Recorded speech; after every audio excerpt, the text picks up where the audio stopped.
What's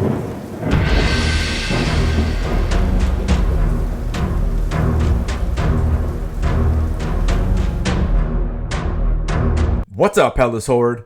Welcome back to the channel.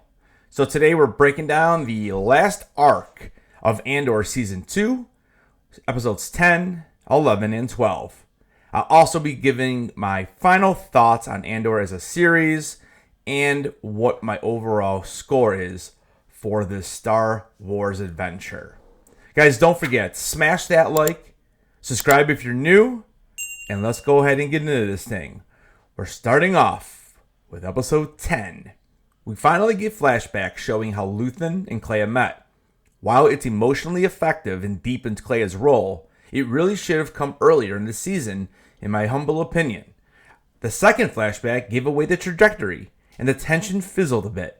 Clea's infiltration to rescue Luthen is a solid concept, but I wish it had been more difficult and more suspenseful. The standout scene of the episode, hands down, is Dedra Meero confronting Luthen using the Starpath unit, a relic from way back in Season 1, Episode 3. The Starpath device is the smoking gun that outs Luthen as Axis, and this scene crackles with tension. Dedra uses the evidence to trap Luthen, leading him to a failed suicide attempt to help protect what he has learned from the Empire. This was intense, emotional, and genuinely tragic. However, this is where the episode peaks, and sadly, Cassian is largely absent from any significant development here. It starts to feel like a filler episode with no narrative momentum for our lead character. At the end of the episode, Clea does indeed find Luthen and unhooks him from his life support. But the only thing I can keep thinking here is, why not a bacta tank? Like, this is now the second opportunity and we still don't get it. Episode 11 gives us a breather and some long-awaited cameos. We open up in Yavin 4 and we can see that the base is looking amazing. There's more ships, there's more rebels, and you can see that we really are in the brink of the war. Once we catch up with Cassian, we can see he's in more of a relaxed mood, and he's definitely not as high-strung and intense when we last left him, when he was saving Mon Mothma from Coruscant. This episode, we also get to finally see K2SO that we know. Alan Tudyk once again nails the tone, adding both humor and grit. But the best part of the episode? Director Krennic. Every time he's on screen, he demands attention. I just wish we got more of him this season, because he's the one character who makes Andor feel definitively Star Wars. His interrogation of Dedra is cold, calculating, and terrifying. This moment reminds us who truly is pulling the strings in the Empire. In Rogue One, we can see that he's clearly under Darth Vader and also Grand Moff Tarkin. In this, it seems like he is the one not to be messed with, and I absolutely love it. Cassian then goes rogue to rescue Clea, who's less than thrilled to see him once he arrives. They argue, and she reluctantly hands over the Death Star information, urging him to honor Luthen's memory by delivering it to the rebellion. I liked Clea way more in Episode 10, but I wasn't too concerned whether or not she made it here. Her arc just never fully landed for me. And then we reached the finale, Episode 12, and unfortunately, it's the weakest of the three. Cassian and the crew are cornered by the ISB and make a desperate escape, but the action feels smaller than it should. K2SO has some fun moments, but the final confrontation feels rushed, and a major character death here felt far too underwhelming. The one scene I did enjoy was seeing K2SO basically just run over all of the soldiers and uses Dedra's man as a human shield. R.I.P. We then cut to one of the most powerful moments, Supervisor Partagaz's suicide. He knows he has failed. He let Clea escape, he couldn't stop Cassian, and now the Death Star secret is out, and instead of facing punishment from Lord Vader or the Emperor, he listens to Nemik's manifesto.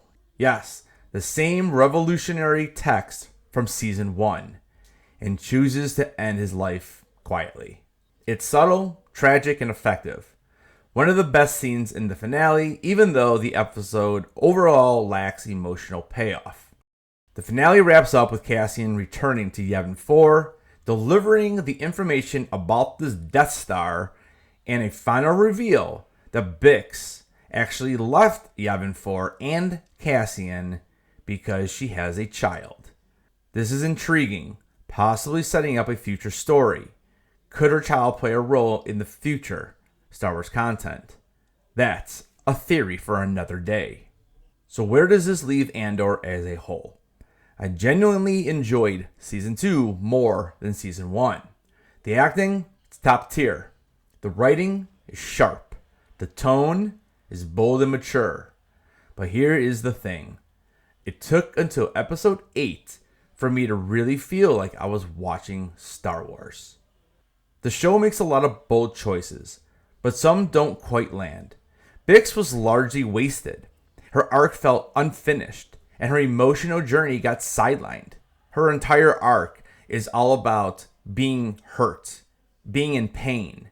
And then in Season 2, she's basically put to the sidelines, and she ends up just leaving as she is pregnant. Krennic should have been in far more scenes, and we barely got a K2SO until the final couple episodes. Even BT Emo is just chilling on a farm. How cool would it have been to get an interaction between both of Andor's droids? Still, Diego Luna's Cassian truly shines by the end. His character is so much deeper now, and I'm looking forward to rewatching Rogue One with his backstory in mind. The show might have been too slow, maybe too much talking, and too many time jumps that skip more interesting events. But I can respect what Andor achieved. I originally had given Season 1 a rating of a 5 out of 10. After rewatching it before Season 2, I bumped it up to a 6.5. Season 2 gets a 7.5 out of 10, mostly because of episodes 8, 9, and the first 20 minutes of 10. Those were flawless.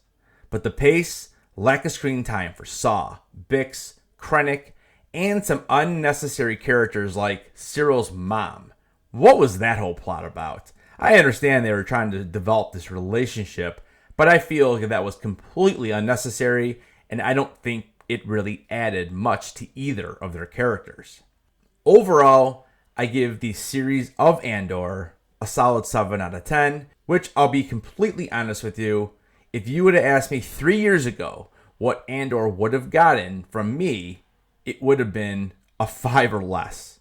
So I have grown to like some aspects. But again, my biggest issue is the pacing, the talking, and just the lack of Star Wars in a Star Wars series. Now you might say, Star Wars isn't only about the Force. Star Wars is not only about the Skywalkers. Star Wars is not only about lightsabers. I agree to a point, but those three things are what made Star Wars, and not just a regular old science fiction movie and series. The one thing I do think that Andor is missing from a lot of what we see in Star Wars, and I'm not saying that all Star Wars is great, because it clearly is not. We have had many, many issues since 2016.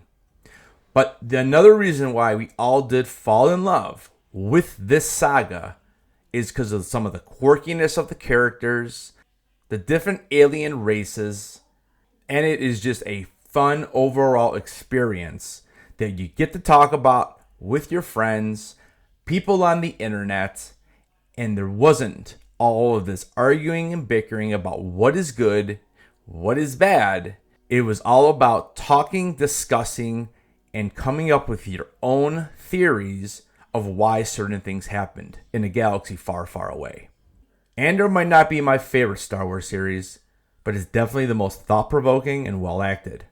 I give kudos to Tony Gilroy for taking a chance on something different. I also give kudos to all of the actors because I do believe they did an amazing job. Let me know down in the comments, what did you think of the 3-episode finale of Andor Season 2. Do you think we have something going here with a big story coming? And let me know if you're interested in my theory of who Bix's baby could be. Thank you so much for watching this video. Don't forget to keep those heads on. And I will see you guys in the next video.